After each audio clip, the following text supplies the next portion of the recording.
Hello dear students. बच्चों हम लोग वन शॉट रिवीजन कर रहे हैं और चैप्टर नंबर 2 जो कि इलेक्ट्रिकल पोटेंशियल और कैपेसिटेंस है। माय डियर स्टूडेंट्स, ये जो पोटेंशियल वाला पार्ट है ना, मैं आप लोगों को इलेक्ट्रोस्टैटिक्स के साथ ही करा के दूंगा। ठीक है, इलेक्ट्रोस्टैटिक्स का जब वन शॉट आएगा उसमें कंप्लीट हो जाएगा। हम लोग अभी इसका कैपेसिटर वाला सेक्शन कंप्लीट करेंगे, कंप्लीट पूरा स्टार्ट से, कंडक्टर से, कैपेसिटर से, उसके बाद उसके अंदर कितने टाइप्स के होते हैं, then energy losses, partial, everything we're going to study today in just one short video. So let's start. सो बच्चों, कैपेसिटर के इंट्रोडक्शन में ये समझ लो कि आप लोग ना चार्ज को कहीं फ्रीली ऐसा रख नहीं सकते हैं, छोड़ नहीं सकते हैं ना किसी डिसाइबल पॉइंट पे।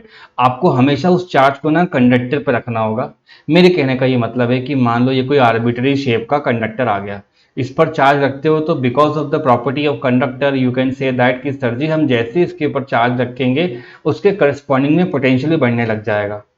एक एग्जाम्पल समझ लेते हैं। मान लो सर के पास बकेट है और हर बकेट के पास कुछ ना कुछ कैपेसिटी होती है, मान लो 20 लीटर्स, 25 लीटर्स, 30 लीटर्स। लेकिन ये खाली हो भरा हुआ कोई फर्क तो नहीं पड़ता ना बच्चों। लेकिन जैसे ही आप टैप वाटर से यहाँ पर इस पे पानी भरना शुरू करते हो, मान लो आप यहाँ पे चार्ज भरना शुरू कर रहे हो, what you will see students, आप देखोगे कि इसका ना जो लेवल है वो बढ़ता जा रहा है, मतलब इसका जो पोटेंशियल होगा वो बढ़ता जाएगा। तो यही लॉजिक तो आपको कंडक्टर में लगाना है बच्चों, कि जैसे ही आप उसके ऊपर चार्ज लेकर आओगे उसका पोटेंशियल क्या होगा, बढ़ता जाएगा। That simple thing, simple relation between a bucket and a conductor is explained here. अब यहां से ये समझ में आता है कि अब मैं चाहता हूं कि बहुत ज्यादा चार्ज आ जाए, लेकिन उतना ही ज्यादा पोटेंशियल भी बढ़ जाएगा बच्चों। और पोटेंशियल ज्यादा होने से ये अपने आजू बाजू के मीडियम को क्या करना शुरू करेगा, आयनाइज करना शुरू करेगा। तो इस चीज को बचाने के लिए कंडक्टर को इतना प्रेफरेंस नहीं दिया जाता है, वी यूज कैपेसिटर्स। तो यहां पे आती है बारी इसका एग्जिस्टेंस। ये भी बच्चों कंडक्टर की तरह चार्ज स्टोर करता है, लेकिन एफिशिएंटली चार्ज स्टोर करता है, ज्यादा पोटेंशियल नहीं बढ़ाएगा। ये लॉजिक दिमाग में रखो। तो ये कैपेसिटर क्या हो जाएगा, आप लोग के अगर अंडरस्टैंडिंग के लिए बोलो तो ये बेटर होते हैं किससे, कंडक्टर से। दोनों का काम है चार्ज स्टोर करना, लेकिन ये बेहतर तरीके से चार्ज स्टोर करेगा, इस बारे में आप फोकस करो। What exactly a capacitor do, ये ज्यादा चार्ज स्टोर करेगा without increasing the considerable potential. Okay, मतलब कहते हैं ना हम लोग सभी लोग मेहनत कर रहे हैं, जो टॉपर्स होंगे ये उनकी बात कर रहा है, कैपेसिटर्स ज्यादा होंगे। ये आपको कुछ देर बाद सिखा दूंगा। अभी चलो वापस चलते हैं कंडक्टर के पास और इसकी कितनी होती है कैपेसिटी वो देखते हैं। और कैपेसिटी का मतलब होता है बच्चों, ये एक बहुत ज्यादा इस्तेमाल किया जाने वाला वर्ड है। कैपेसिटी का मतलब होता है it's the ability to store charge. ठीक है, it is the ability of a conductor और एनी पर्सन, कैपेसिटर सबकी। तो इट इज अ एबिलिटी, मैंने यहां पे लिखा है it is the ability to store charge, या किसी बुक में लिखा रहेगा बच्चों इलेक्ट्रिक फील्ड, आगे जाके मालूम पड़ जाएगा अपन को। ठीक है, चार्ज और इलेक्ट्रिक फील्ड। ठीक है, इलेक्ट्रिक फ्लक्स भी कहते हैं कई जगह पे, वो भी सही है, कोई दिक्कत नहीं है। चार्ज स्टोर करने की कैपेसिटी को बोलेंगे कैपेसिटी या कैपेसिटेंस।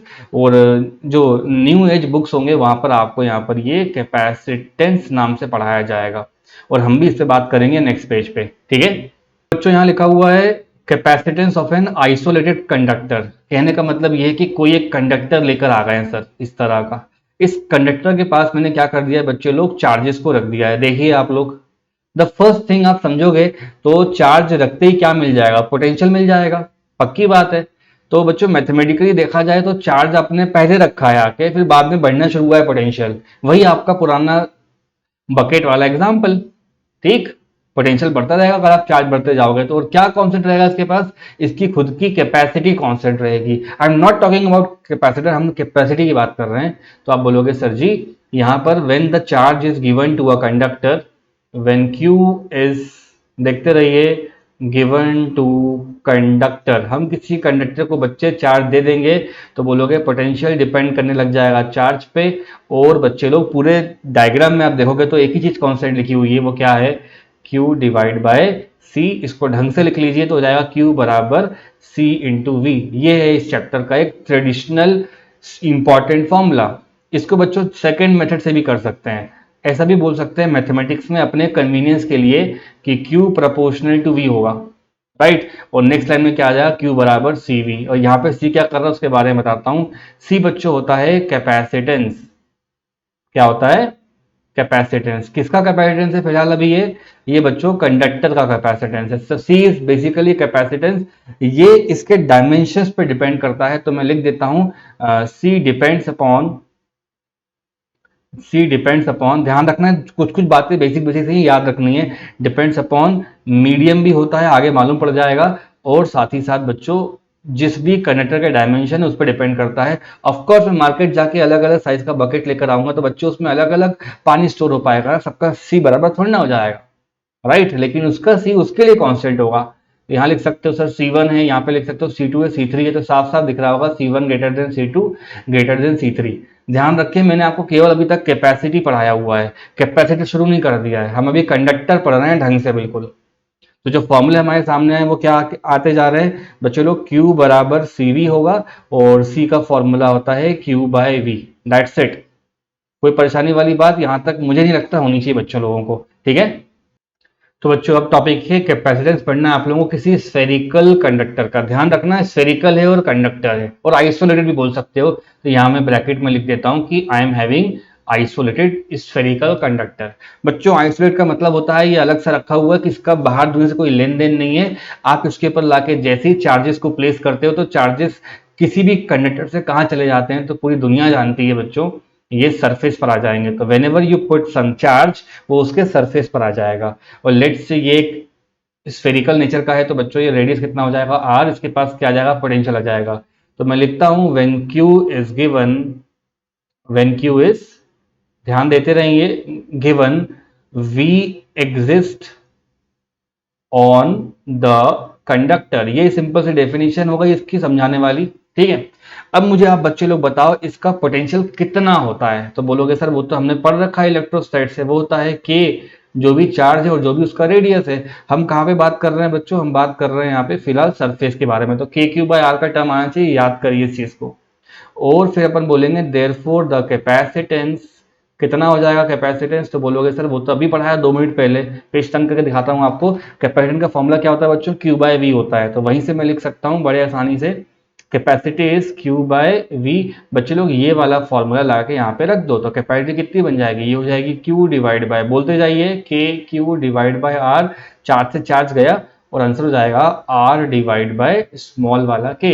इस चीज का थोड़ा सा अपन अगर ध्यान रखेंगे तो हमारे बहुत काम की चीज है बच्चों, R/K।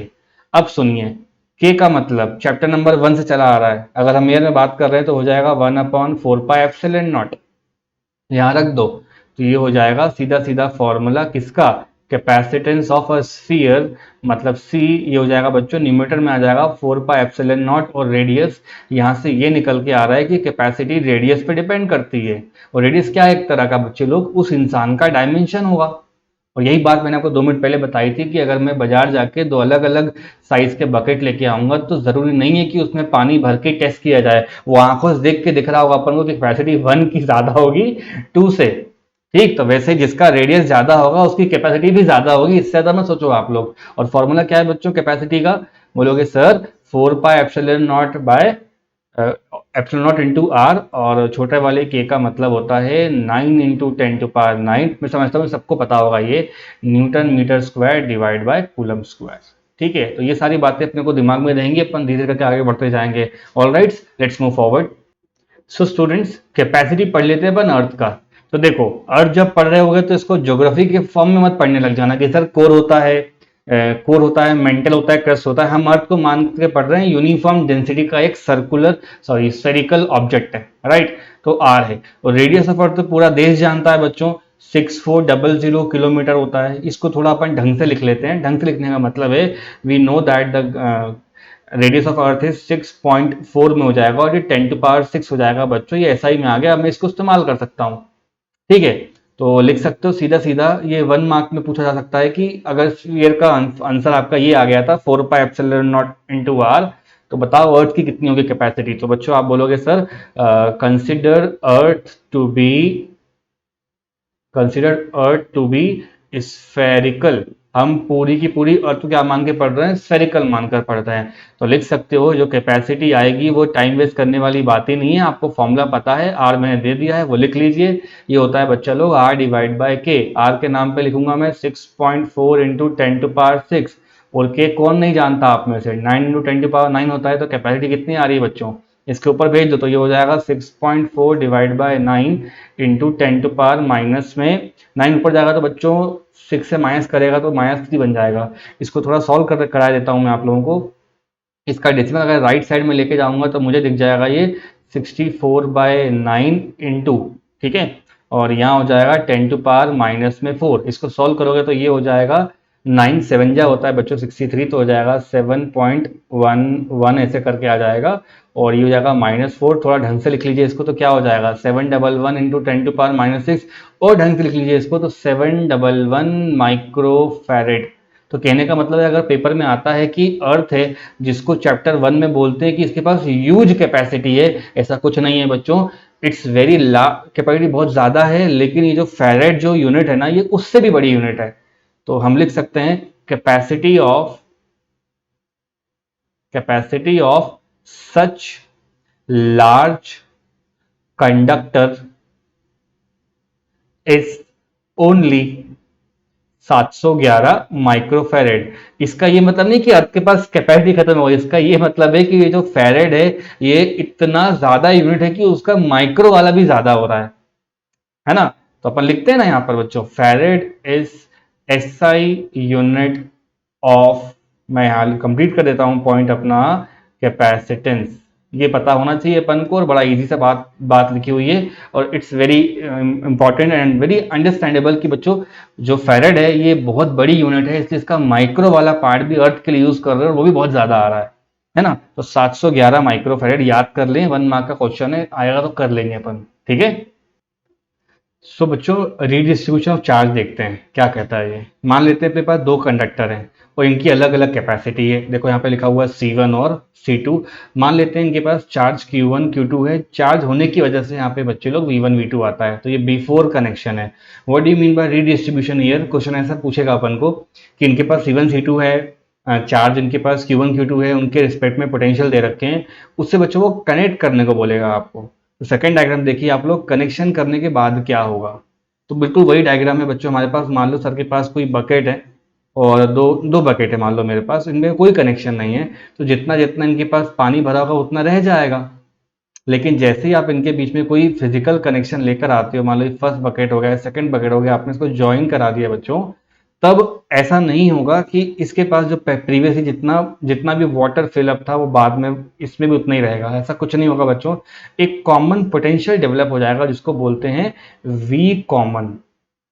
क्या हो जाएगा वी कॉमन, तो V1 डैश बराबर क्या हो जाएगा V2 डैश, इसको बोलते हैं V, और मैं यहाँ पे लिख देता हूँ कॉमन। एग्जाम में कॉमन पूछा जाएगा कितना होता है, और ये पूछा जाएगा कि बाद में बचा हुआ पानी फर्स्ट वाले में और सेकंड वाले में कितना है, मतलब बाद में रहने वाला चार्ज Q1 डैश और Q2 डैश बच्चे लोग कितना है। तो हम टारगेट करेंगे Q1 डैश कितना आ रहा है, Q2 कितना आ रहा है वो निकालने के लिए। आप पूरा डायग्राम का पूरा अप्रोच समझ लो, दो मेरे पास क्या है कंडक्टर्स हैं या दो बकेट होंगे, उन दोनों में कोई कनेक्शन नहीं है, तो अपना अपना V1 V2 रहेगा, चार्ज अलग अलग रहेंगे, लेकिन जैसे ही कंबाइन करोगे बच्चों तो चार्ज जो रहेगा इसके पास जो आएगा उसको बच्चों बोलोगे आप Q1 डैश, और यहाँ जो आएगा उसको बोलोगे Q2 डैश। इतना समझना है बस, और ये एक फ्लो होना शुरू हो जाएगा। कहाँ से कहाँ फ्लो होगा, फ्रॉम हायर टू लोअर, जो नॉर्मल लाइफ में भी होता है अगर दो बकेट में कनेक्ट करता हूँ तो, ठीक है। तो मैं लिखता हूँ द चार्जेस विल फ्लो, कब तक होगा फ्लो बच्चों, फ्लो टिल कॉमन, ये कॉमन पोटेंशियल तक बच्चों लोग फ्लो हो जाएगा। तो मैंने यहाँ लिख दिया है टिल कॉमन पोटेंशियल। अब आप बोलोगे सर जी प्लस प्लस बना हुआ है तो प्लस का चार्ज जा रहेगा यहाँ पे, तो बच्चों नहीं, इलेक्ट्रॉन मूव करता है उससे प्लस का चार्ज डिसाइड होता है, जो हम लोगों ने कंडक्शन में पढ़ रखा होता है। तो ये टॉपिक खाली अपन को बच्चों रीडिस्ट्रीब्यूशन समझा रहा है, तो मैग्नीट्यूड वाइज क्या हो रहा है वो मैं आपको बता रहा हूँ फिलहाल, ठीक। Q1 डैश कितना है, Q डैश कितना है वो बताना है अपन क्लियर कट भाषा में, ठीक। तो देखो कॉमन पोटेंशियल, कॉमन यहाँ पे ऐसा हो जाएगा बच्चों, ठीक है। तो लिख सकते हो एज पर चार्ज कंजर्वेशन, ध्यान दें सब लोग, एज पर चार्ज का जो कंजर्वेशन है बच्चों, चार्ज कंजर्वेशन होने की वजह से हम लिख सकते हैं कि जो टोटल चार्ज शुरुआत में था, टोटल चार्ज इनिशियल बराबर कितना हो जाएगा टोटल चार्ज फाइनल। ये हमें आना चाहिए, इनिशियल चार्ज बराबर कितना हो जाएगा फाइनल। तो शुरू में चार्ज कितना है बच्चों, आप बोलोगे Q1 प्लस Q2 है, और बाद में कितना चार्ज है हमारे पास Q1 dash plus Q2 dash. इसको एक बड़ा वाला Q कर लो और इतना ध्यान में रखो, ठीक है। Capital Q is the net charge और द टोटल चार्ज। तो शुरुआत में जितना चार्ज रहेगा बच्चों उतना ही चार्ज बाद में भी रहेगा। चलो राइट साइड में आ जाते हैं। देयरफॉर फॉर एग्जांपल Q जो डैश बनेगा बच्चों उसको बोल सकते हो आप C इंटू वी डैश। ये बात समझ में आ रही है कि आप लोगों को ये अपना फाइनल चार्ज हो जाएगा और ये क्या हो जाएगा अपना final potential. Final potential, right. तो ऐसा भी तो बोल सकते हैं पर लोग कि जो Q1 पे डैश रहेगा वो हो जाएगा C1 into we one dash और जो Q2 पे डैश रहेगा बच्चों वो हो जाएगा C2 इंटू वी टू का डैश। ये दोनों बातें देखो कॉमन लिखी हुई है यहाँ पे। तो बात बिल्कुल सिंपल सी है बच्चों, जो चार्ज आता है ना वो प्रोपोर्शनेट किसके होता है, कैपेसिटी के। आप इन दोनों को डिवाइड मार के लिख सकते थे Q1 dash divide by Q2 dash बराबर कितना हो जाएगा C1 बाय C2। हर एक कंडक्टर अपनी कैपेसिटी के हिसाब से चार्ज को रख लेता है, ये लॉजिक है बच्चों। This is the simple logic which is being trying to explain here.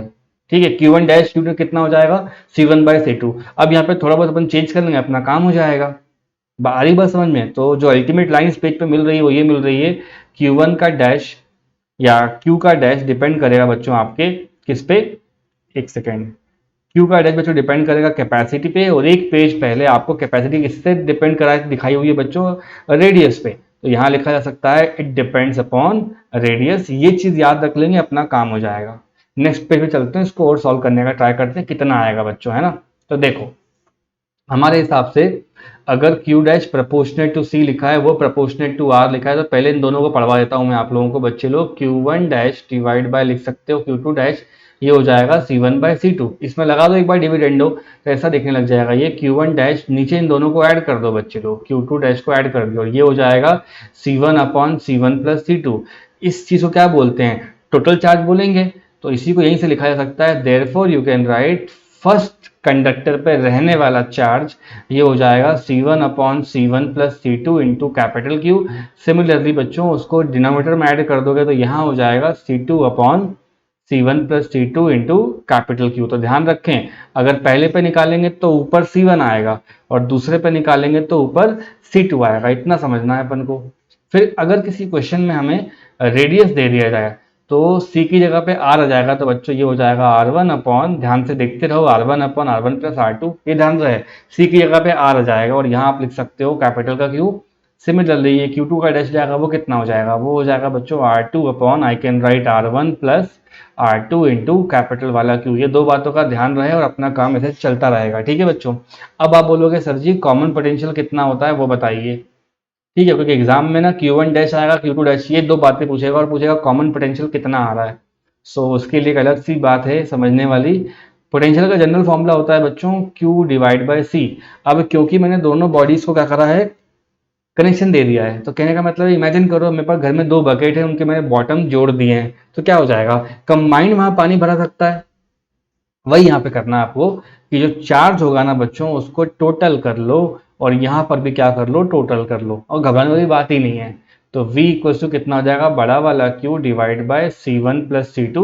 कई जगह पे लिखा रहेगा Q1 plus Q2 divide by C1 plus C2, या ऐसा लिख सकते हो Q1 dash plus Q2 dash divide by C1 plus C2। ये आना चाहिए बच्चों अपन को एग्जाम के पॉइंट ऑफ व्यू से। ये मैं पढ़ा रहा हूँ आप लोगों को कॉमन पोटेंशियल, और ऊपर पढ़वाया है मैंने आप लोगों को Q1 डैश और Q2 डैश। तो ये दो बातें पूछते हैं अगर क्वेश्चन में आता है रीडिस्ट्रीब्यूशन ऑफ चार्ज। ऑलराइट बच्चों, सो स्टूडेंट्स ये क्वेश्चन देखते हैं। क्वेश्चन में दो आइसोलेटेड कंडक्टर के बारे में बात कर रहा है जिनका रेडियस दे रखा है। ध्यान रखें R1 और R2 की वैल्यू दे रखी है इसने। तो मान लो R1 मुझे मालूम है और R2 भी मुझे मालूम है, और कहता है इनके पास, है ना, ध्यान से देखें सब लोग, they have the charges 12 microcoulomb and -3 microcoulomb.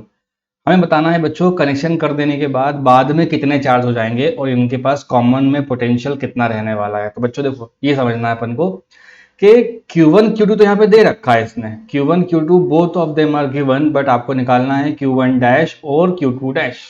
ठीक, आफ्टर द कॉम्बिनेशन, और कॉमन पोटेंशियल भी पता करना है। तो देखो पहले वाले कंडक्टर पे रहने वाला बाद में चार्ज मतलब Q1 डैश, ये हो जाएगा Q1 का मतलब हो जाएगा सामने क्या आना चाहिए, R1 upon R1 bye R2 into net charge. तो बच्चों सबसे पहले आप नेट चार्ज निकाल लिया करो। तो Q को मैं बोल रहा हूँ टोटल चार्ज। आप क्वेश्चन पढ़िए, नेट चार्ज कितना लिखा हुआ है, 12 माइक्रोकूलम और 3 माइक्रोकूलम। तो मैं लिख देता हूँ यहाँ पे 12 माइक्रोकूलम प्लस करूंगा और ये स्केलर क्वांटिटी में आ जाएगा। तो बच्चों 9 माइक्रोकूलम मेरे पास टोटल क्वांटिटी है, वही डिवाइड हो जाएगा दोनों में। ठीक, तो देखो R1 की जगह पे अपन क्या लिख सकते हैं, R1 इस क्वेश्चन के हिसाब से है 5 सेंटीमीटर, R1 प्लस R2 हो जाएगा बच्चों 15 सेंटीमीटर। नेट चार्ज कितना आपके पास 9 माइक्रोकूलम। इन सबको हटा दीजिए तो आंसर कितना आ जाएगा, ये हो जाएगा 3 से जा रहा है बच्चों और आंसर मेरा आ रहा है 3 माइक्रोकूलम्स। ठीक। सिमिलरली अगर मैं सेकंड बॉडी पे चार्ज पूछूंगा तो कितना हो जाएगा, ये हो जाएगा R2 upon R1 plus R2। ध्यान से देखो आप लोग, तो R2 कितना है बच्चा लोग 10 सेंटीमीटर, नीचे कितना आ जाएगा 15 सेंटीमीटर, और नेट चार्ज कितना है आपको पता है 9 माइक्रोकूलम से। ठीक है, तो 2/3 का टाइम आ रहा है, तो ये हो जाएगा 2/3 और ये हो जाएगा बच्चे लोग 6 माइक्रोकूलम। इन दोनों टर्म को अगर आप ऐड करते हो तो वापस से वहीं पहुंच जाओगे, मतलब कहने का कि दोनों सही निकालने हैं। अब यहाँ पर कॉमन पोटेंशियल पूछा जाएगा। क्या पूछा जाएगा बच्चों लोग, कॉमन पोटेंशियल। इसका मतलब होता है V का मतलब होता है प्यारे बच्चों Q/C, विच मीन्स दैट ऊपर आना चाहिए Q1 प्लस Q2 और नीचे आना चाहिए C1 प्लस C2। अब क्वेश्चन पढ़ोगे तो वहां पे कैपेसिटी दे नहीं रखी है अपन को, तो हम क्या करेंगे, चार्जेस की जगह पे तो मैं बच्चों में 9 माइक्रोकूलम लिख ही दूंगा, लेकिन इसकी जगह बच्चों हो जाएगा 4πε0 बाहर आ जाएगा और आप बोलोगे सर अंदर लिख लेते हैं अपन R1 प्लस R2, क्योंकि ये मत भूलो कि कैपेसिटी का फॉर्मूला स्फेरिकल कंडक्टर्स के लिए 4πε0 इंटू आर के टर्म में होता है। तो ये हो गया आपका पास कॉमन पोटेंशियल। आंसर कितना लिखोगे आप लोग, तो हो जाएगा बच्चों 1/4πε0 होता है 9 इंटू 10⁻9 मल्टीप्लाई बाय, बच्चों फिर से 9 लिखूंगा, माइक्रो का मतलब होता है -6 और आपको लिखना चाहिए R1 plus R2 which should be 5 + 10 15 centimetre. बच्चों मीटर में जाएगा तो -2 बना लेगा। ये इतनी कहानी अपन को समझ में आनी चाहिए। तो यहाँ पे बच्चों सॉल्व कर लेते हैं इसको, 9 10⁻9 है तो मेरे हिसाब से ये आना चाहिए, ये 2 ऊपर जाएगा तो बच्चों प्लस का बच जाएगा, तो 9 × 2 11 - 6 कितना हो जाएगा, ये 5 हो जाएगा। और ये हो जाएगा बच्चा लोग 3 से कट कर दो तो 3 से, और ये हो जाएगा 5। आंसर आ रहा है अपना बच्चों, अपना आंसर आ रहा है 9 3 27 लिखना चाहिए मुझे यहाँ पे। ठीक है, 27 डिवाइड बाय नीचे आ रहा है 5। बच्चों और सॉल्व कर लो तो हो जाएगा 5.4 इंटू 10⁵ मेरे को यहाँ पे आंसर वोल्ट में मिल रहा है, और यही बच्चों आपके पास कॉमन पोटेंशियल होगा। ऐसा क्वेश्चन आता है तो आपसे 3 बातें पूछेगा। सबसे पहले आपको Q2 बताना होगा, Q1 बताना होगा फाइनल चार्ज, और कॉमन पोटेंशियल कितना आ रहा होगा, जो अपना यहाँ पे आंसर मिल रहा है। राइट बच्चों। सो स्टूडेंट्स कैपेसिटर देखते हैं प्रॉपरली, है ना। तो कोई भी दो कंडक्टर्स जिनको अपन पास पास में रख दें, सो यहाँ पे लिखा हुआ है any two conductors place separated by an insulator. बच्चों लोग मिल करके क्या बना लेते हैं, कैपेसिटर बना लेते हैं। क्या रीजन है बच्चों दोनों को कनेक्ट साथ में रखने का, ये ऐसा करने से इनके बीच में पोटेंशियल का ड्रॉप बहुत ज्यादा हो जाता है। You can do a very significant drop. मैं आपको शो करके देता हूँ। मान लीजिए ये आपके पास कोई एक कंडक्टर था और उसके पास मैंने एक और कंडक्टर को लाकर रख दिया। यहाँ ध्यान रखिए कि एयर भी एक तरह का मीडियम ही काम करता है। तो एक पे अगर प्लस का चार्ज है, एक पे बच्चों अगर माइनस का चार्ज है, तो आप कह सकते हो कि सर जी कुछ इलेक्ट्रिक फील्ड पॉजिटिव से नेगेटिव की तरफ बढ़ रही होंगी, इस तरह से। तो ऐसा कोई भी अरेंजमेंट जो आपको कभी लाइफ में दिखाई दे जहां पर एक जगह ज्यादा पोटेंशियल हो, एक जगह कम पोटेंशियल हो, तो बच्चे लोग इस तरह के लोगों को अपन कह सकते हैं they collectively forms a capacitor. Capacitor का काम होता है बच्चे लोग हमेशा से ना इलेक्ट्रिक फील्ड को ट्रैप करके रखना। तो यहां से अगर आप चेक करोगे ना तो किसी एक पॉइंट पे टेंजेंट के डायरेक्शन में इलेक्ट्रिक फील्ड बन जाएगी, और उतने डिस्टेंस को अपन डी आर कहते हैं। राइट ना बच्चों। तो ई डॉट डी आर का मतलब क्या होता है, तो बोलोगे sir E dot D R का मतलब होता है माइनस करके लगाया जाता है, उसका मतलब होता है डीवी। क्या होता है, ई डॉट डी आर का मतलब हो जाता है डीवी। हम जा रहे होते हैं हमेशा पॉजिटिव वाले से लेकर के नेगेटिव वाले तक। तो बच्चों व्हाट एग्जैक्टली कैपेसिटर मींस, आप बोलोगे any two conductors separated by insulator they will form a capacitor. इस ऐसा कर देने से ना जो कैपेसिटी का फॉर्मूला है अपने पास, यहाँ पर जो कैपेसिटेंस का फॉर्मूला है, ठीक है, कंडक्टर के टॉपिक में क्या बनता था, ये Q/V बनता था ना बच्चों। तो यहाँ आपको ऐसा लिखना पड़ेगा, Q हो जाएगा प्लस वाली चाप प्लेट का, प्लस वाले कंडक्टर का, और यहाँ हो जाएगा माइनस। इन दोनों पे नेट चार्ज अगर प्लस माइनस करूंगा 0 हो जाएंगे, लेकिन अपन प्लस वाले को पढ़ते हैं। और V की जगह पर बच्चों लिखा जाएगा डेल्टा V का टर्म। तो यहाँ आंसर मिलता है C बराबर Q पॉजिटिव, और डेल्टा V ऊपर लिखा हुआ है, डीवी को इंटीग्रेट कर दोगे तो डेल्टा V बन जाएगा वो तो। ये हो जाएगा minus of integration of E dot D R. बच्चों पेपर में यहां तक का कर देंगे, अपना काम हो जाएगा। हालांकि जनरल फॉर्म यही कहता है कि सी का फॉर्मूला होता है क्यू बाय वी, जहां पर क्यू होता है पॉजिटिव प्लेट का और वी का मतलब होता है डेल्टा वी। और ये बहुत फेमिलियर फॉर्मूला है और बहुत फेमस फॉर्मूला भी जो बच्चे लोगों को याद भी रहता है। तो इतनी टेंशन मत पालो आप लोग, बस ये समझ के चलो कि चार्ज कौन सा लेंगे अपन, प्लस के प्लेट का, और वी क्या हो जाएगा, डेल्टा वी का टर्म रहेगा। डेल्टा वी कैसे आता है, इलेक्ट्रिक फील्ड से आता है, और ये इलेक्ट्रोस्टैट का फॉर्मूला है डीवी बराबर नेगेटिव में E dot D R. So what exactly is capacitor, आप बोलोगे a capacitor, a capacitor has significantly, ठीक है, मोर कैपेसिटी, इसके पास ज्यादा कैपेसिटी रहती है बच्चों, मतलब इसका सी ज्यादा होगा एज अ कंडक्टर। तो कैपेसिटी ऑफ कैपेसिटर ये काफी ज्यादा होता है कैपेसिटी ऑफ बच्चे लोग कंडक्टर की कैपेसिटी से। ठीक है, ये स्टैंडर्ड लाइन है जो आपको मैं उम्मीद करूंगा याद करके चलोगे आप लोग। ठीक है, तो बच्चों टाइप्स ऑफ कैपेसिटर में हम लोग को तीन टाइप के कैपेसिटर पढ़ने होते हैं, पैरेलल होगा, स्फेरिकल होगा और सिलेंड्रिकल होगा। मैं एक एक करके आपको ये तीनों एक्सप्लेन कर देता हूं बच्चों। पैरेलल क्या है, स्फेरिकल क्या है, सिलेंड्रिकल क्या है। ये बेसिकली इनके ज्योमेट्रिकल कंस्ट्रक्शन को देख करके नाम रखे गए हैं।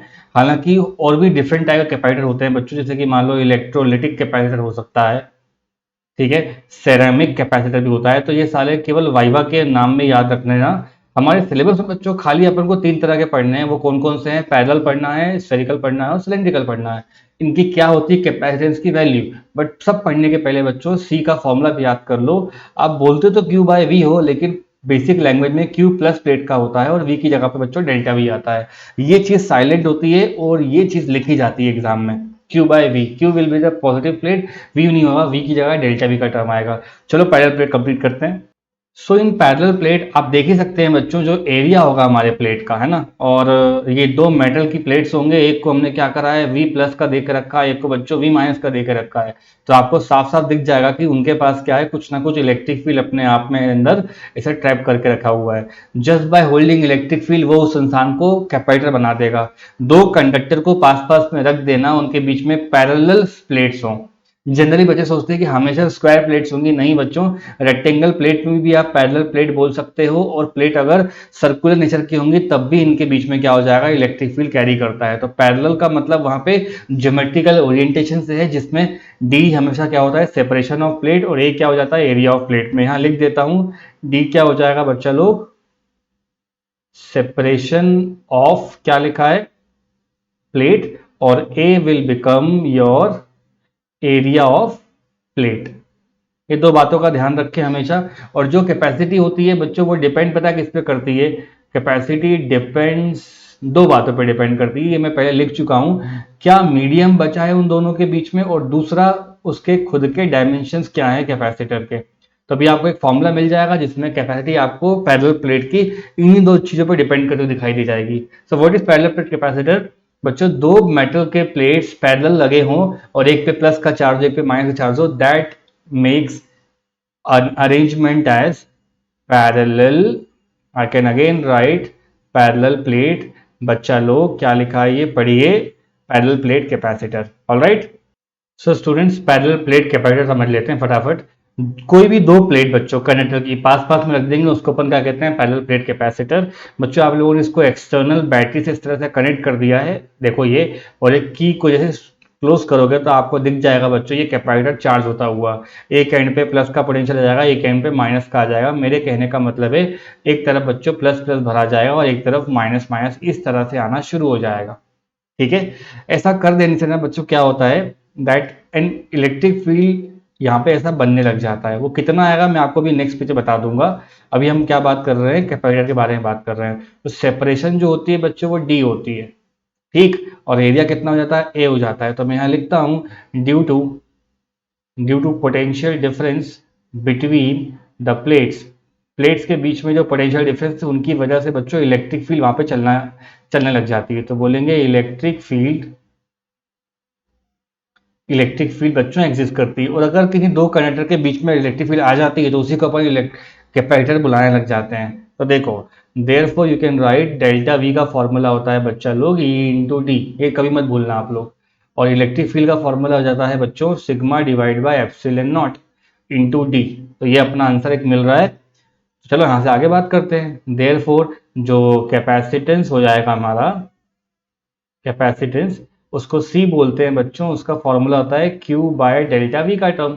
यहाँ हो जाएगा Q divide by delta V का टर्म की जगह पे अगर मान लो मैं आपसे ये पूछूं कि डेल्टा V की वैल्यू ये आ रही है, फिर आप बोलोगे सर किसी प्लेट के ऊपर आपने पढ़ा रखा है इलेक्ट्रोस्टैटिक में कि अगर एरिया A हो, चार्ज वहां पे Q हो, तो सिग्मा कितना आ जाता है? सिग्मा आ जाता है चार्ज ओवर एरिया।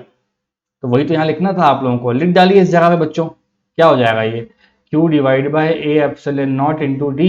ये टर्म बच्चे लोग डिनोमिनेटर में लिख दीजिए, तो हो जाएगा Q divide by A epsilon naught into D. 4 से 4 चला गया और कैपेसिटी का फॉर्मूला आपका आ चुका है ए epsilon not divide by D. मैं आपको ये बार बार बोलता आ रहा हूँ बच्चों कि ये जो कैपेसिटर है इस पे आगे नॉट लगाना पड़ेगा, बिकॉज ये उसके फ्री स्पेस की वैल्यू है। फ्री स्पेस वहां पे मीडियम की जगह पर फ्री स्पेस बैठा हुआ है, that is why I am using the word C not.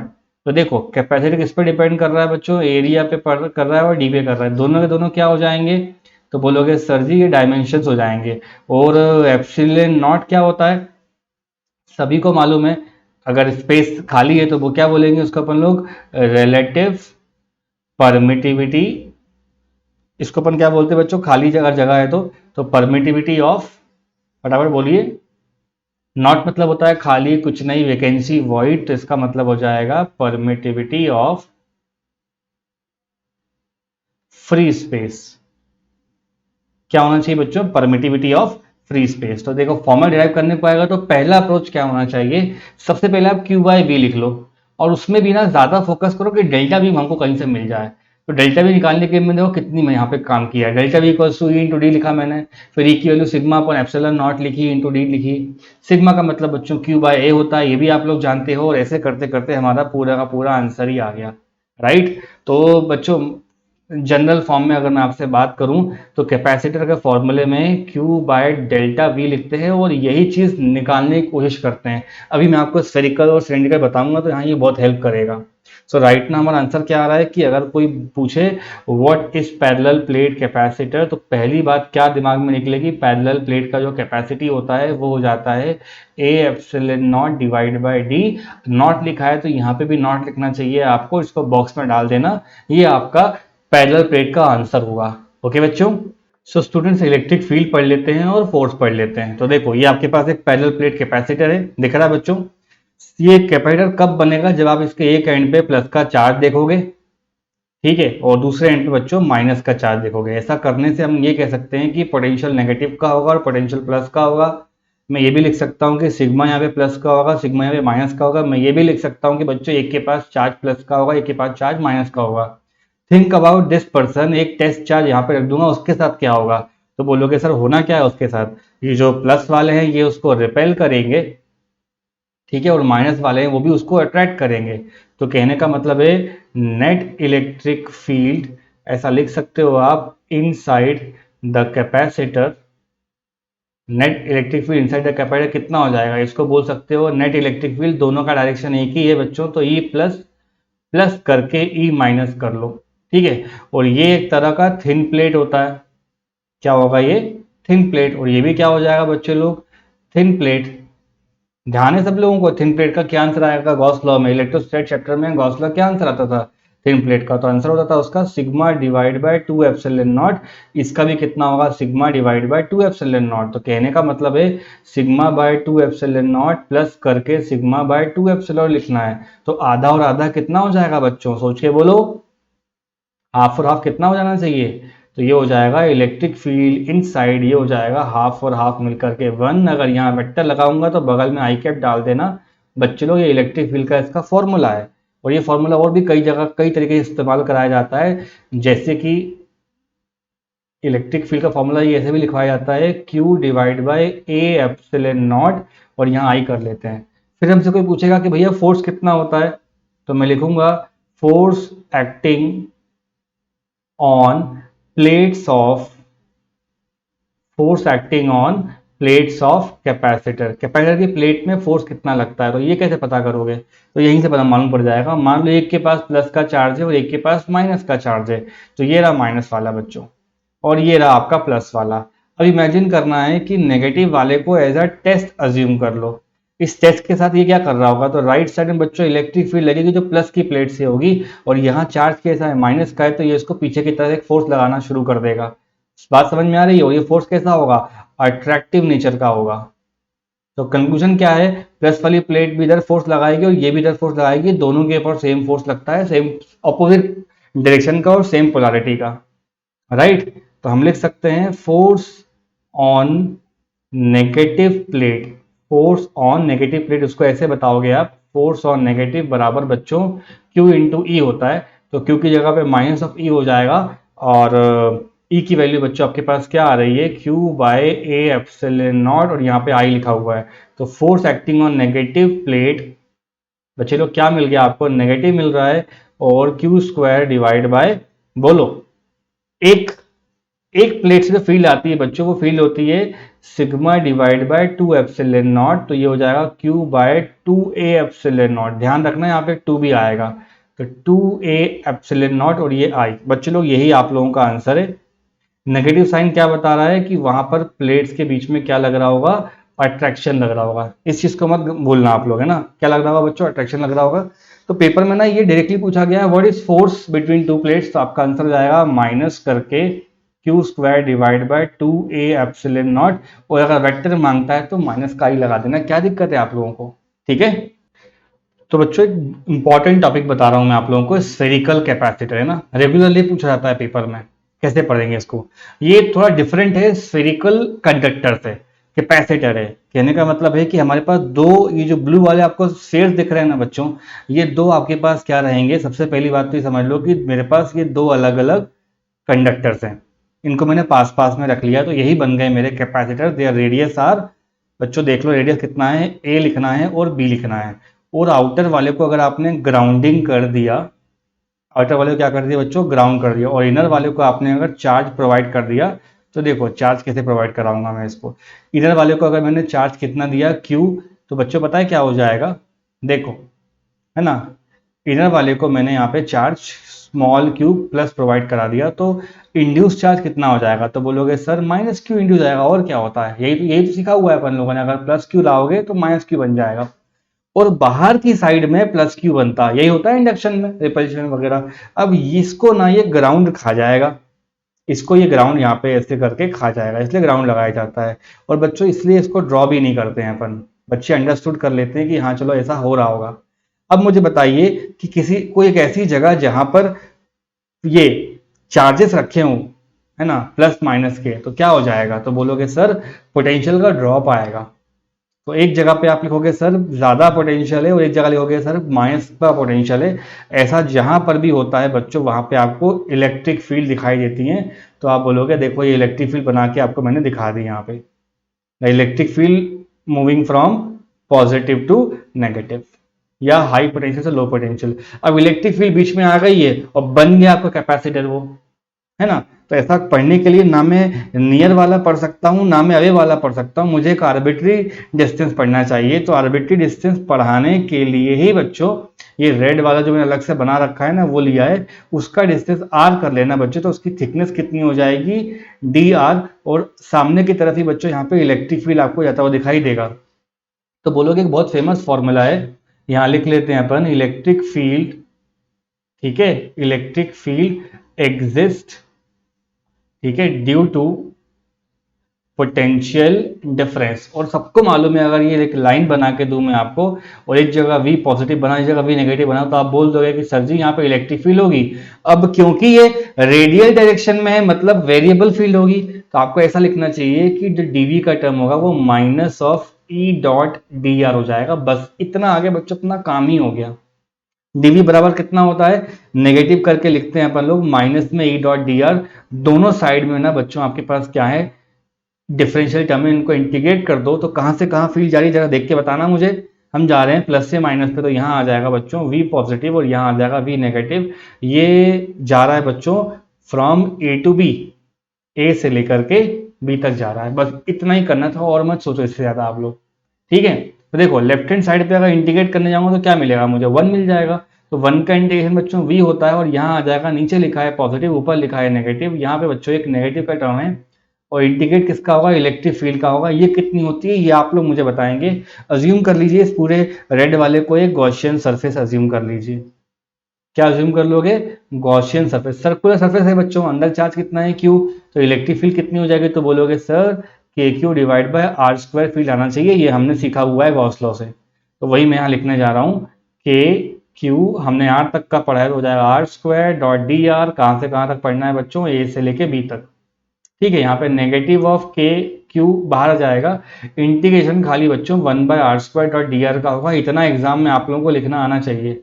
अब लेफ्ट हैंड साइड पे साफ दिख रहा है मुझे कि क्या होने वाला है, upper limit minus lower limit होगा, तो मैं जानबूझ के नेगेटिव बाहर निकाल दूंगा और यहाँ कर दूंगा lower limit minus upper limit, क्योंकि मुझे ऐसे चाहिए।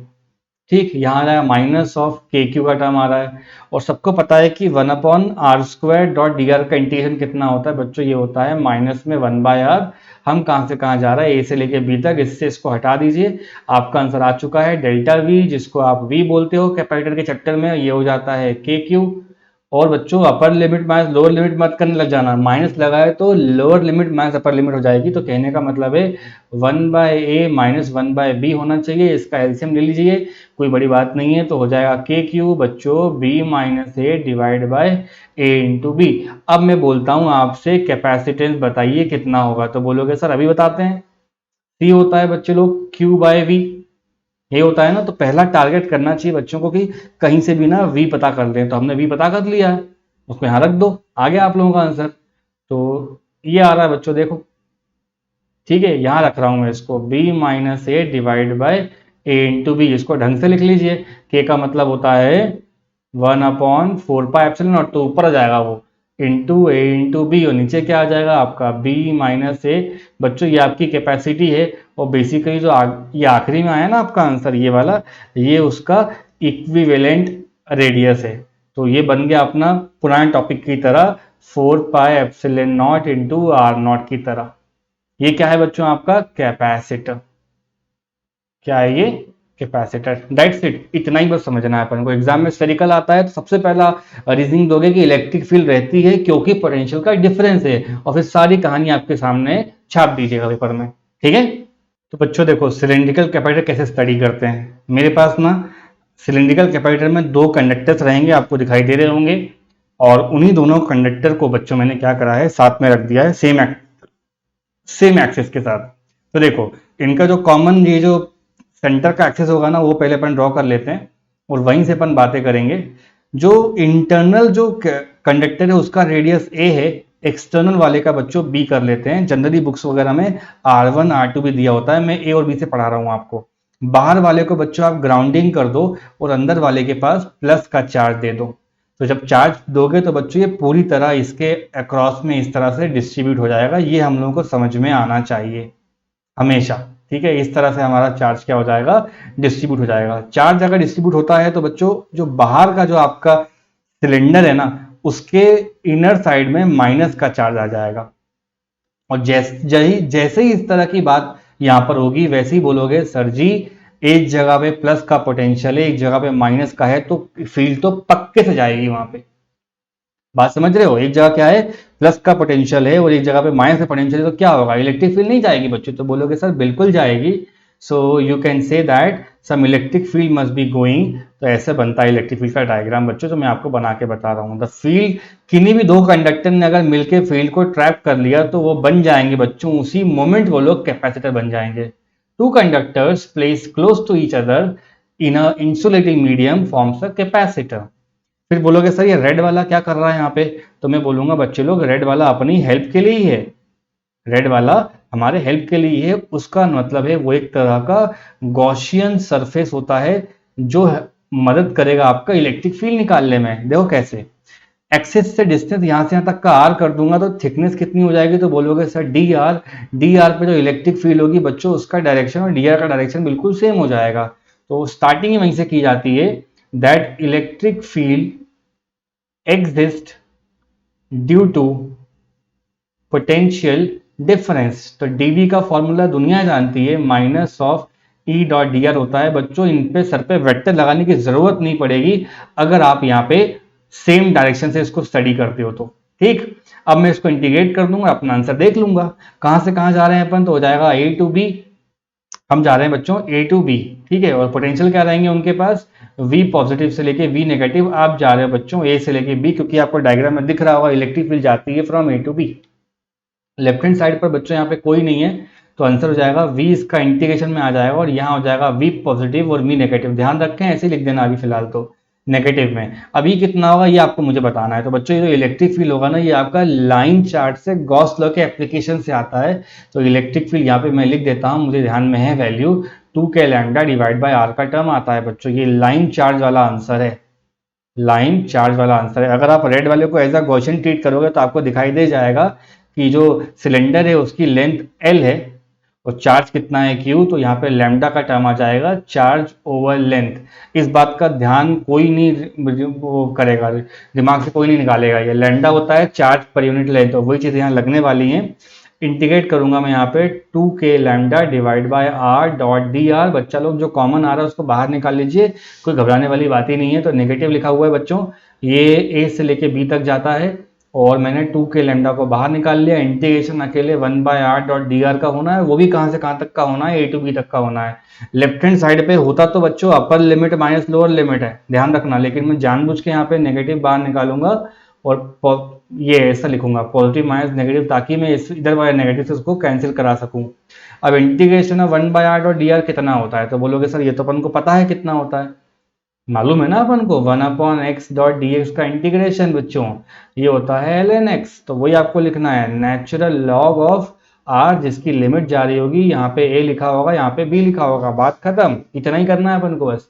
नेगेटिव से नेगेटिव चला गया, v लिख सकते हैं या डेल्टा v लिख सकते हैं या ऐसा लिख सकते हैं 2k लैम्डा ln बच्चों ये हो जाएगा b बाय a। ये ln b minus ln a होता तो उसको direct upon b bye a भी कर सकते हैं।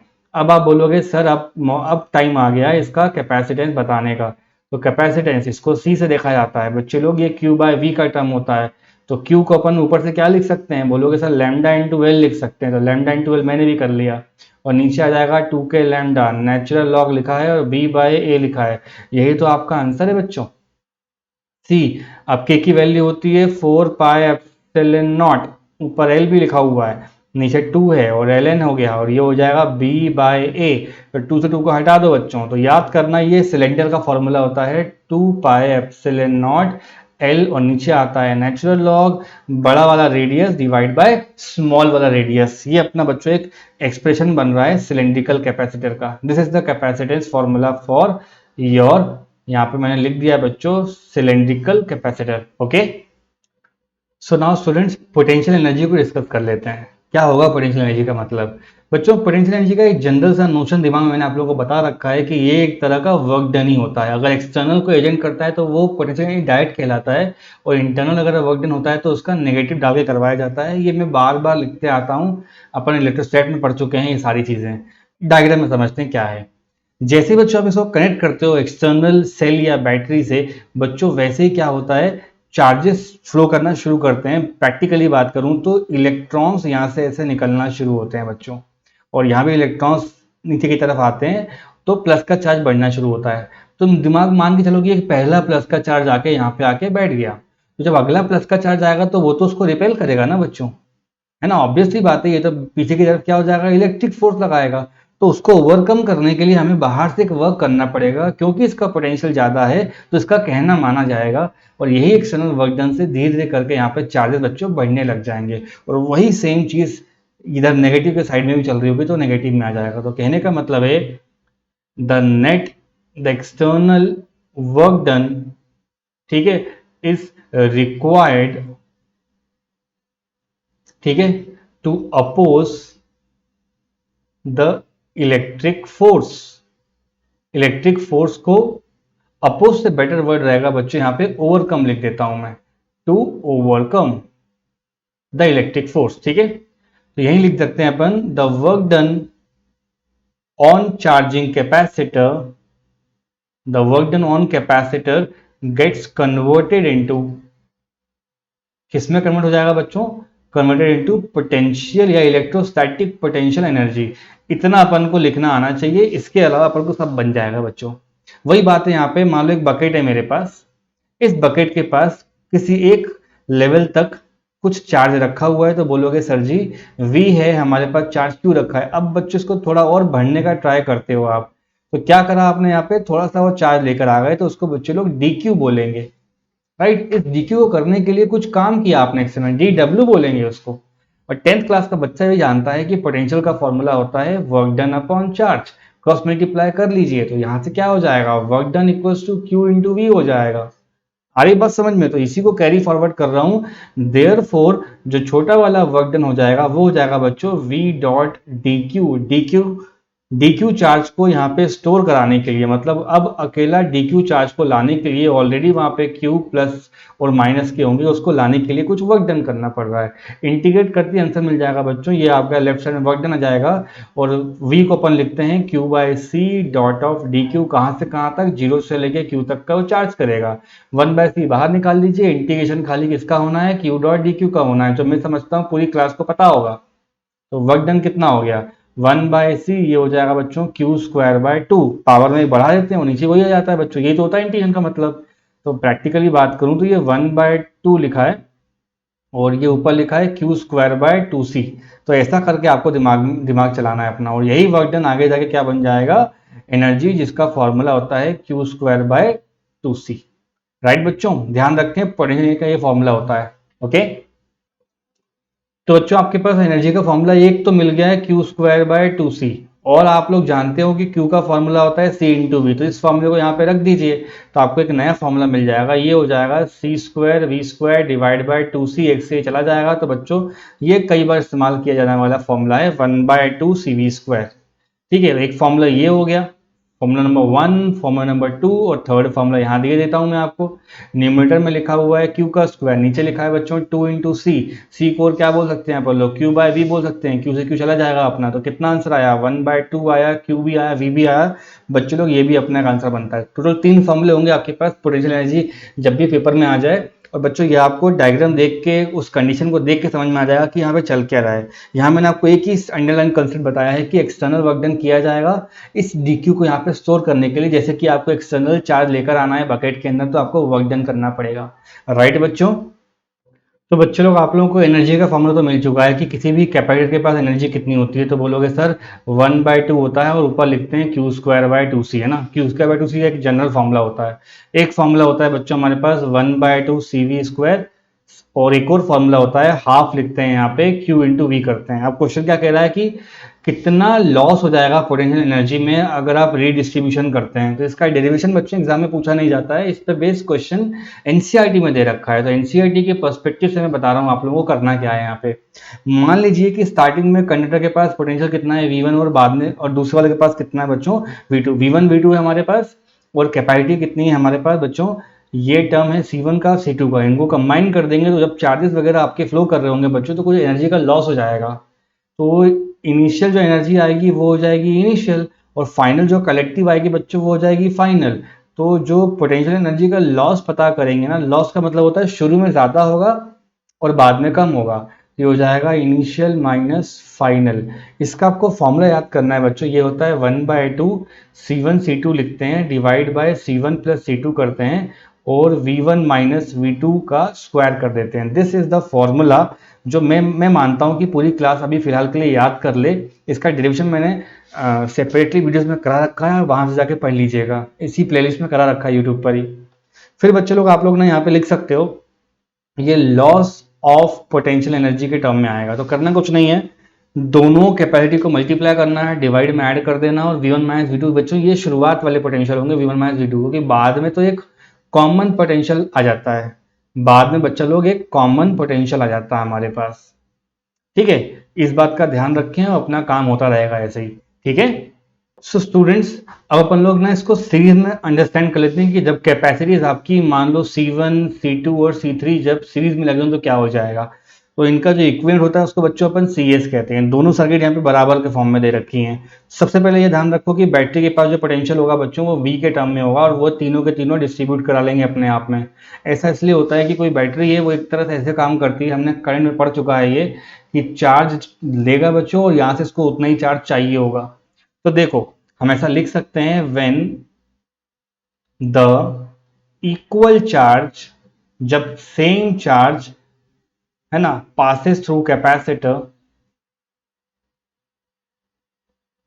पासेस थ्रू कैपेसिटर, कॉमा लगाएंगे बच्चों। इसी को ये लोग क्या कहते हैं, सीरीज में बात हो रही है। ठीक, तो साफ साफ दिख रहा है जो V1 plus V2 plus V3 किसके बराबर आ जाएगा बच्चों, तो बोलोगे ये राइट साइड वाले V के बराबर आ जाएगा। देखो ये V किस में डिवाइड हो गया, हमारा V1 V2 V3 में चला गया। देखो V1 का मतलब क्या हो जाएगा, तो जैसे अपन को पता होता है जनरल सा formula Q equal to CV होता है, तो बच्चों V को अपन बोल सकते हैं Q बाय C1, ये हो जाएगा Q बाय C2। कितना हो जाएगा बच्चों ये Q बाय C2, और ये हो जाएगा Q divide bye C3। Right side में आ जाइए, देखो यहाँ पे V कितना हो जाएगा, तो ये हो जाएगा Q divide bye C of S। Charge यहाँ से हटा दोगे तो आपको आंसर मिल जाएगा 1 by C1 plus 1 by C2 plus 1 by C3, और यहाँ आ गया 1 बाय CS। ये अपन को पता होना चाहिए, और सीरीज के बारे में बात चल रही है फिलहाल। ठीक है, तो कहने का मतलब है reciprocal of equivalent capacitance is equal to sum of reciprocal of, देखते रहें सब लोग, sum of reciprocal of individual capacitor। बात समझ में आ रही है बच्चों? ऑल राइट, बच्चों कुछ कंडीशंस कंप्लीट कर लेते हैं। मान लेते हैं कि थोड़ी देर के लिए कि आपके पास दो कैपेसिटर्स आ रहे हैं और दोनों अलग अलग होंगे, तो C1 और C2। तो सीरीज में कैसे पढ़ते हो आप लोग, तो 1 बाय CS कितना हो जाएगा, 1 by C1 plus 1 by C2। बच्चों इसका एलसीएम वगैरह अगर आप ले लेते हो ना, तो दोनों का मल्टीप्लाई करके लिख लिया करो C1 C2 upon C1 plus C2। ये बस ध्यान रखो, आपका काम खत्म हो जाएगा। C1 C2 upon C1 plus C2। Second term में अगर बात करूं मैं, मान लो तीन लोग आ गए आपके पास, तीन कैपेसिटर सीरीज में कनेक्ट होने को आ गए, एक का नाम हो जाएगा C1 C2 और C3। बच्चों ट्रेडिशनल तरीका क्या है इसका, 1 अपॉन CS लिखना है, और यहाँ हो जाएगा 1 by C1 1 by C2, reciprocal के फॉर्म में ऐसा लिख सकते हैं। इसको थोड़ा बहुत आप एलसीएम वगैरह ले लोगे ना बच्चों, तो नीचे आ जाएगा आपके पास C1 C2 plus C2 C3, और ये हो जाएगा C3 C1, और यहाँ पे बच्चों तीनों का मल्टीप्लाई कर देना C1 C2 C3। ऐसे करते हैं इसको, मान लो तीन लोग हैं आपके पास, तो दो दो की पेयरिंग कर देते हैं। इतनी बात समझ में आ रही है बच्चों? और जब आपके पास इक्वल कैपेसिटर्स लगे हों, ध्यान रखें सब बच्चे इस बात का, जब हमारे पास क्या लगे हों, इक्वल कैपेसिटर्स लगे हों, मतलब कहने का है कि ये कैपेसिटी है, ये कैपेसिटी, ऐसे करते करते हम कहाँ तक चले जाएंगे, अप टू n, और यहाँ पे एक और कैपेसिटी आ जाएगी। तो बच्चों सबके पास अगर मान लो वैल्यू C आ रही है, तो कैपेसिटी इन सीरीज हो जाएगा आपके पास C डिवाइड बाय n। इस चीज को मत भूलिए, हमेशा हमको इस बारे में ध्यान रखना है। C डिवाइड बाय n ये सीरीज में लग रहा है बच्चों, और मैं इसको C डिवाइड बाय n से देखता हूँ। क्यों कर रहा हूँ ऐसा, 1 बाय C कर दूंगा अपने यहाँ पे आंसर आ गया 1 by C plus 1 by C। ऐसा करते करते 1 अपॉन C तक आंसर आ जाएगा बच्चों, और ये हो जाएगा अपना 1 अपॉन CS। इस चीज को देख लीजिए और आप अपना आंसर चेक कर लीजिए, क्या परेशानी है आप लोगों को, इतना तो हो ही जाएगा ना बच्चों अपन से, है ना। So let us now discuss बच्चों, पैरेलल पढ़ लेते हैं फटाफट। पैरेलल का मतलब क्या हो जाएगा, क्या आप लोगों के पास ना तीन कैपेसिटर्स रहेंगे इस तरह से, और देखो ये बैटरी से जो चार्ज निकल कर आ रहा है और वापस मुझे क्यू मिल रहा है, तो बच्चों यहाँ से ना चार्ज जो होगा वो तीन पार्ट में डिवाइड हो जाता है। तो आप डायरेक्टली लिख सकते हो, in parallel the Q will get divided into Q1 plus of Q2 plus of Q3। और हम कब किसी को पैरेलल बुलाते हैं, जब बच्चों पोटेंशियल डिफरेंस अक्रॉस जो कैपेसिटर के होगा, है ना, potential difference across capacitor is same, right. तो यहीं से लिख देते हैं फटाफट अपन लोग। Q1 की वैल्यू कितनी हो जाएगी, सबके पास बच्चों अक्रॉस में क्या है, पोटेंशियल V का है, तो आप लिख सकते हो इसके लिए C1 इंटू वी, इसके लिए C2 इंटू वी, और इसके लिए C3 इंटू वी, और ये हो जाएगा C इक्विवेलेंट इंटू वी। सबसे बच्चों V बाहर निकाल निकाल के अलग कर दो, आपका आंसर आ चुका है C equivalent equals to C1 plus C2 plus of C3। मतलब इसमें कोई शॉर्ट ट्रिक फॉर्मूला नहीं लगता है, आपको डायरेक्टली एल्जेब्रिक सम लिखना होता है बच्चों, अगर कैपेसिटी पैरेलल में लिखी हूँ। तो यहाँ मैं लिख देता हूँ, equivalent capacity is algebraic sum of, यहाँ लिखा हुआ है बच्चे लोग, इंडिविजुअल कैपेसिटी। ठीक है, इंडिविजुअल कैपेसिटीज। ऑलराइट, चलो स्टूडेंट्स ये क्वेश्चन कर लेते हैं। एक सर्किट दिया हुआ है अपन को इक्विवेलेंट कैपेसिटी बतानी है और चार्ज स्टोर बताना है बच्चों दोनों के पास, और साथ ही साथ क्या बताना है हम लोगों को, पोटेंशियल डिफरेंस भी। तो बच्चों देखो, ये आपके पास C1 का टर्म है और ये C2 का टर्म है।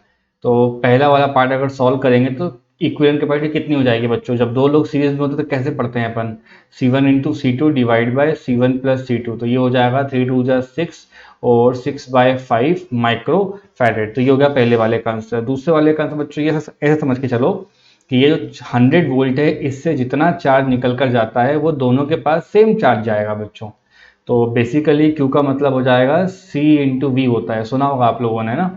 तो बच्चे लोग Q का मतलब ये भी हो सकता है कि C इक्विवेलेंट इंटू वी कर सकता हूँ मैं। C इक्विवेलेंट कितना हो जाएगा 6/5 माइक्रोफेरेड, और V कितना आपके पास 100 है। तो आप इसको ऐसे लिख सकते हो बच्चे लोग 600/5। तो मैं इसको सबसे पहले तो ये इस तरह सॉल्व कर लो, ये हो जाएगा 20, तो आंसर हो जाएगा 120 माइक्रोकूलम। ठीक है, ये हो गया आपका Q का टर्म। ठीक, तो टोटल चार्ज जो आ रहा होगा मेरे पास, टोटल चार्ज वही चार्ज बच्चों फर्स्ट से ही पास हो रहा होगा, वही चार्ज सेकंड से भी पास हो रहा होगा, और वो जो चार्ज होगा वो 120 माइक्रोकूलम होगा। थोड़ा डायग्राम को ध्यान से देखो ना आप, इन दोनों में सेम कैपेसिटर पास हो रहा है, और क्या हो रहा है बच्चों।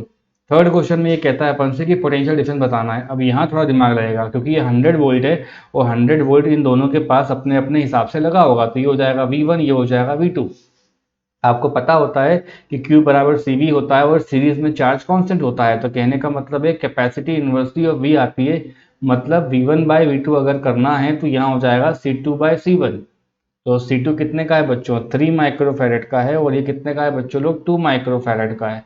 राइट, तो यही इसको सॉल्व कर लेते हैं। तो बच्चों ये हो जाएगा V1/V1 plus V2 equals to, इसको नीचे ऐड कर दोगे तो 3 माइक्रो फैरेड है यहाँ पे, सॉरी, है ना। और ये हो जाएगा 3/2, तो हो जाएगा 3 + 2, ये हो जाएगा 5 माइक्रोफैरेड। इतना अपन को समझ में आना चाहिए बच्चों, इन दोनों को मैंने यहाँ पे ऐड कर दिया है। अब V1 + V2 कितना होता है ये आप मुझे बताइए। ये होता है बच्चों लोग सीधे सीधे 100। तो V1 की टर्म कितनी आ रही है आपके पास, तो ये हो जाएगा 3 माइक्रोफैरेड। फैरेड हटा दो बच्चों यहाँ से आप लोग, है ना। तो ये हो जाएगा 3/5 इंटू, मैंने यहाँ पे 100 कर दिया, इसको यहाँ से कट करोगे तो हो जाएगा 20। आंसर आ रहा है अपना 60 वोल्ट। तो बच्चों V2 अपने आप समझ में आ जाएगा, वो कितना होना चाहिए, पूरा कितना है 100। इस 100 में से आप V1 को माइनस कर दो, तो अगर ये 60 है तो ये कितना आ जाएगा, 40 आ जाएगा। तो 100 minus 60 that should be 40 volt. ये ऐसे सॉल्व कर सकते हो, माइनस कर दिया मैंने, इसको आंसर ला दिया, ऐसे अपना सॉल्व हो जाएगा। चलो नेक्स्ट क्वेश्चन देखते हैं। सो इन दिस क्वेश्चन बच्चों हमें इक्विवेलेंट कैपेसिटी बतानी हो, चार्ज बताना है। तो देखो यहाँ 100 लिखा हुआ है, 100 का 100 इन सब लोगों के पास होगा। तो क्या कैसे लगे हैं बच्चों, ये पैरेलल लगे हैं। तो ए वाले का मतलब है हमें इक्विवेलेंट कैपेसिटी बतानी है। राइट बच्चों, इक्विवेलेंट कैपेसिटी, तो पैरेलल में क्या करना होता है, ऐड करना होता है। तो 1 + 2 + 3 कितना हो गया, ये 6 माइक्रोफैरेड हो गया अपना आंसर। अब पूछता है अपन से कि चार्ज बताइए। तो चार्ज पहले वाले में बताना है। तो चार्ज फ्लोइंग इनटू 1, तो ऊपर लिखा है चार्ज Q1, यहाँ हो जाएगा चार्ज Q2, यहाँ हो जाएगा चार्ज Q3। तो चार्ज का फॉर्मूला होता है C इंटू वी, तो ये हो जाएगा C1 इंटू वी। चार्ज 2 कितना हो जाएगा C2 इंटू वी। चार्ज 3 कितना हो जाएगा बच्चों लोग C3 इंटू वी। और सब अपन को पता है कि 1 माइक्रोफैरेड इंटू 100 करना है, यहाँ 2 माइक्रोफैरेड इंटू 100 करना है, और यहाँ पर 3 माइक्रोफैरेड इंटू 100 करना है। तो बच्चों साफ साफ शब्दों में बात करते हैं, ये 100 माइक्रोकूलम हो जाएगा, ये 200 माइक्रोकूलम हो जाएगा, और ये 300 माइक्रोकूलम हो जाएगा। ये तीनों हमारे आंसर हैं।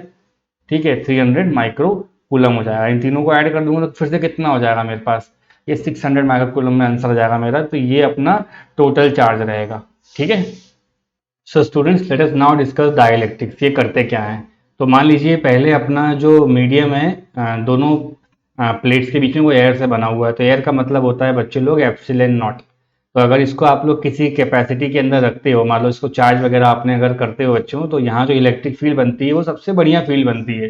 तो एयर फील्ड कैपेसिटर कहते हैं इसको। क्या बुलाओगे फर्स्ट वाले कैपेसिटर को, ये एयर से भरा हुआ कैपेसिटर है। एयर भी एक तरह का इंसुलेटिंग मीडियम होता है, ये तो अपन को मालूम है। तो देखो यहाँ पे सेपरेशन बच्चे लोग डी आ जाती है, एरिया के नाम पे मैं ए लिख देता हूँ। तो जो कैपेसिटी होगी वो भी C0 बोलेंगे, नॉट वहाँ पे वॉइड एयर को रिप्रेजेंट कर रहा है, तो हो जाता है ए epsilon not divide by D. But जरा सोचो, मैं इनके बीच में ना एक अलग मीडियम को ला करके रख दूं, और ये मीडियम वीक इंसुलेटिंग मीडियम के फॉर्म में होगा। तो बच्चे लोग इसी को कहते हैं डाइलेक्ट्रिक।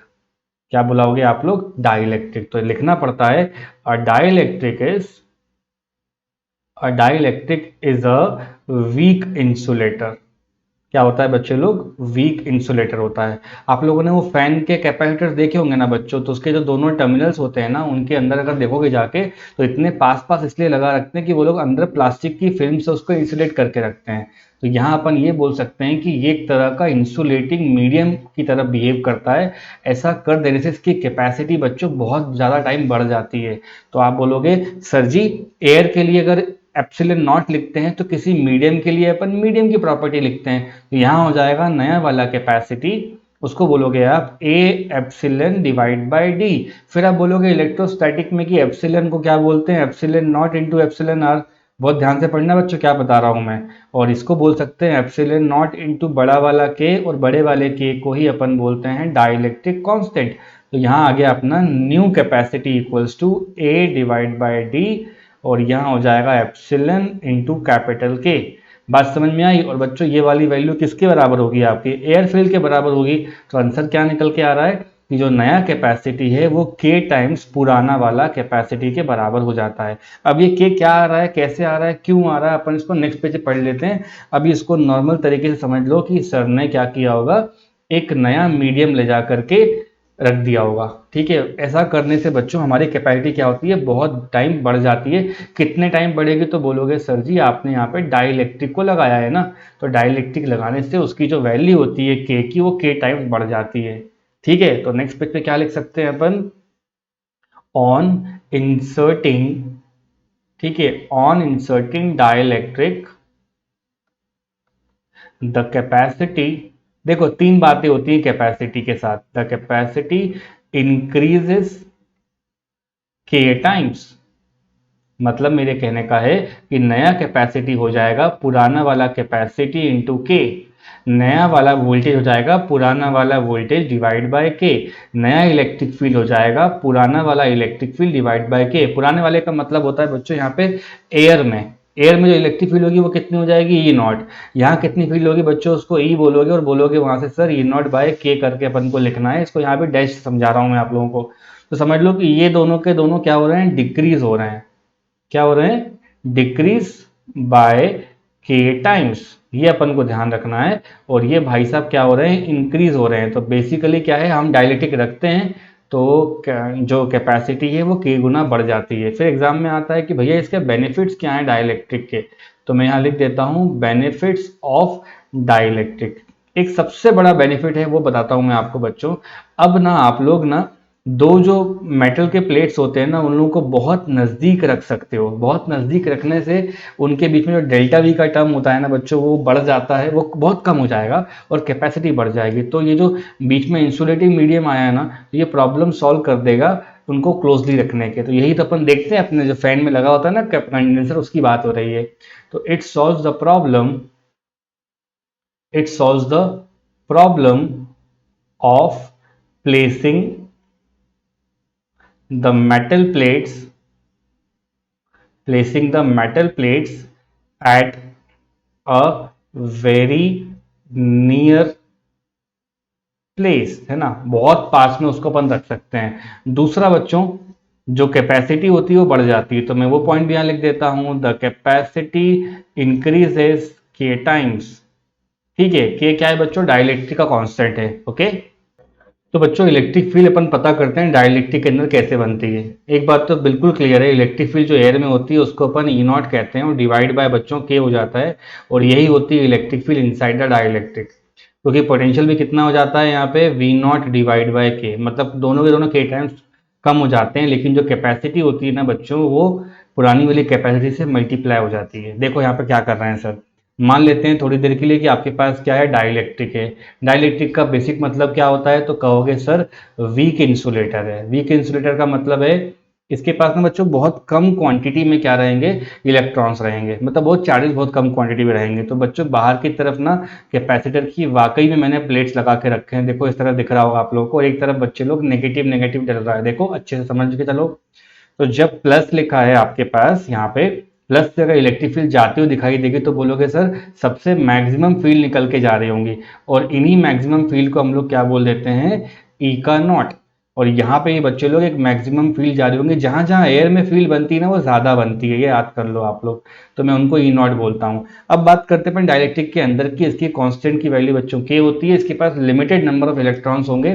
लिमिटेड का मतलब है इसको फील्ड के अंदर आप रख देते हो ना बच्चों, तो इस प्लस को देख के थोड़े बहुत इलेक्ट्रॉन्स यहाँ आ जाएंगे और उतने ही थोड़े बहुत यहाँ बैकवर्ड चले जाएंगे। तो कहने का मतलब है कि जो बाहर वाली फील्ड है उसका डायरेक्शन बच्चों ये है, और अंदर जो इंड्यूस फील्ड होगी उसका डायरेक्शन बच्चों लोग ये रहेगा। ये इंड्यूस फील्ड बेसिकली अपोज कर रही होती है। फिर यहाँ पे जो नेट फील्ड जाएगी उसको आप लोग ये बोलते हो, और जो आपको पढ़ाया गया है ई नॉट बाय के। तो कहने का मतलब है ये लिखना पड़ेगा अपन को, ड्यू टू, मैंने यहाँ मेंशन कर दिया है, due to induce electric field, ठीक है, the net electric field inside the dielectric, dielectric के अंदर बच्चों जो होती है वो रिड्यूस हो जाती है।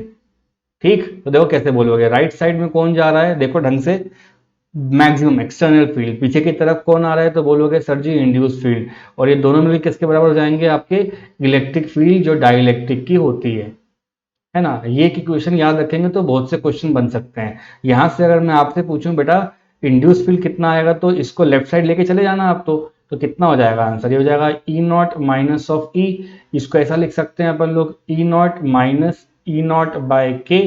बात समझो क्या बोल रहा है टीचर यहाँ पे, E naught minus E naught by K, इसको ऐसे लिख सकते हैं। तो बच्चों जो इंड्यूस फील्ड आया हमारा, ये भी अलग से पूछ लिया जाता है, तो इसका आंसर हो जाएगा ई नॉट ब्रैकेट में 1 माइनस 1 बाय के। इस एक्सप्रेशन को नहीं भूलेगा कोई बच्चा। अब इससे थोड़ी बहुत बातें और मैं आपको बताता हूँ, लेकिन उसके पहले यहाँ पे अपन समझ लेते हैं कि जो चार्ज होगा वो प्लस बताया जाएगा और यहाँ चार्ज माइनस, देखो सारे के सारे बच्चों, लेकिन इंड्यूस जो चार्ज होगा वो क्यू इंड्यूस इधर होगा और क्यू इंड्यूस इधर होगा, यहाँ प्लस का होगा और यहाँ माइनस का होगा। इसलिए बच्चों यहाँ पे आप सिग्मा इंड्यूस लिखोगे और यहाँ पे भी सिग्मा इंड्यूस नेगेटिव और पॉजिटिव का लिखोगे। फील्ड के डायरेक्शन में गड़बड़ मत करना, वहां पे बहुत क्वेश्चन गलत होते हैं बच्चे लोगों के, इतना समझ में आना चाहिए अपन को, ठीक है। तो बच्चों इंड्यूस चार्ज डेंसिटी देख लेते हैं अपन लोग। इलेक्ट्रिक फील्ड तो मालूम चल ही गया है, तो इलेक्ट्रिक फील्ड का फॉर्मूला क्या होता है, तो बोलोगे sir sigma divide by epsilon not होता है। अंदर क्या बचेगा 1 माइनस 1 बाय के, और यहाँ क्या बचेगा sigma of induce divide by epsilon not. देखो ये जो टर्म आ रही है ये ऊपर वाले फॉर्मूले से देख के लिखिए, ये जो टर्म आ रही है वो इससे देख के लिखिए, एप्सिलॉन एप्सिलॉन से हटा दो, तो आंसर कितना आया, इंड्यूस सरफेस डेंसिटी कितना हो जाएगा 1 माइनस 1 बाय के, थोड़ी सी कम रहती है ये। अब सिग्मा को क्या कहते हैं अपन लोग, चार्ज पर यूनिट एरिया। तो बच्चों ऊपर के डायग्राम में सबके पास सेम एरिया है, तो आप लिख सकते हो यहाँ पे Q naught by A bracket के अंदर 1 माइनस 1 बाय के, ए से चला गया और आपका आंसर मिल गया क्यू इंड्यूस बराबर, बोलो Q not 1 minus 1 bye K. ये एक दिमाग में रखो चीज को, और ये एक चीज को दिमाग में रखो। तो इसी पेज से मैंने आपको तीन तीन चीजें पढ़ा दी हैं बच्चों। एक तो ये हो गया इलेक्ट्रिक फील्ड इंड्यूस वाली, एक हो गया सरफेस डेंसिटी इंड्यूस वाली, एक हो गया चार्ज इंड्यूस वाला। ऑलराइट, सो स्टूडेंट्स एक और बहुत इंपॉर्टेंट प्रॉब्लम है यहाँ पे, हमें पार्शियली फील्ड कैपेसिटर का कैपेसिटेंस पता करना होता है। तो देखो हमने क्या करके रखा है बच्चों, ऑलरेडी एक कैपेसिटर ड्रॉ करके रखा है। कैपेसिटर के पास एक डाइलेक्ट्रिक को फिल कर दिया है, और डाइलेक्ट्रिक आप देख ही रहोगे कि पूरी की पूरी स्पेस पे नहीं है बच्चों। डाइलेक्ट्रिक की जो सेपरेशन है उसको डी कहा जाता है, और हम इसको स्मॉल टी कर देते हैं ना, ये थिकनेस को, और जो नेट सेपरेशन है बच्चों उसको डी कर देते हैं। देखो इस तरह से हो जाएगा ये, है ना, डी इज द कंप्लीट। तो बच्चों यहाँ पे देखो नेगेटिव के चार्जेस को रख लेते हैं अपन इस तरह से, और एक एंड पे अपन क्या कह देते हैं प्लस के चार्जेस को रख देते हैं। सिंपल। देखो एक तरफ माइनस होगा एक तरफ प्लस हो गया, तो आप कहोगे सर कुछ एक फील्ड यहाँ से ऐसे निकल के जा रही होंगी जो एयर से बन रही होंगी, तो एयर वाली फील्ड को अपन क्या बोलते हैं, तो बोलोगे सर उनको अपन ई नॉट कहते हैं। और वापस से यहाँ पे एयर वाले फील्ड बन रहे होंगे, तो बोलोगे सर उनको भी अपन क्या बोलेंगे, ई नॉट बोलेंगे। बस जो फील्ड डाइलेक्ट्रिक के अंदर जाएगी वो कुछ अमाउंट में रिड्यूस होती है, उसको ई नॉट बाय के से बताया जाता है। ये अपन कई बार कर चुके हैं। हम अपने आप को सेव करने के लिए बच्चों क्या कर रहे हैं, पूरे के पूरे डाइलेक्ट्रिक को ना लेफ्ट साइड में शिफ्ट कर देते हैं। ऐसा करने से क्या होगा कि एक थिकनेस टी दिख जाएगी आपको, और जो पूरा का पूरा आपका डी होता है वो भी दिख जाएगा बच्चों आप लोगों को, और यहाँ बच जाएगा वो डिस्टेंस क्या हो जाएगा डी माइनस टी।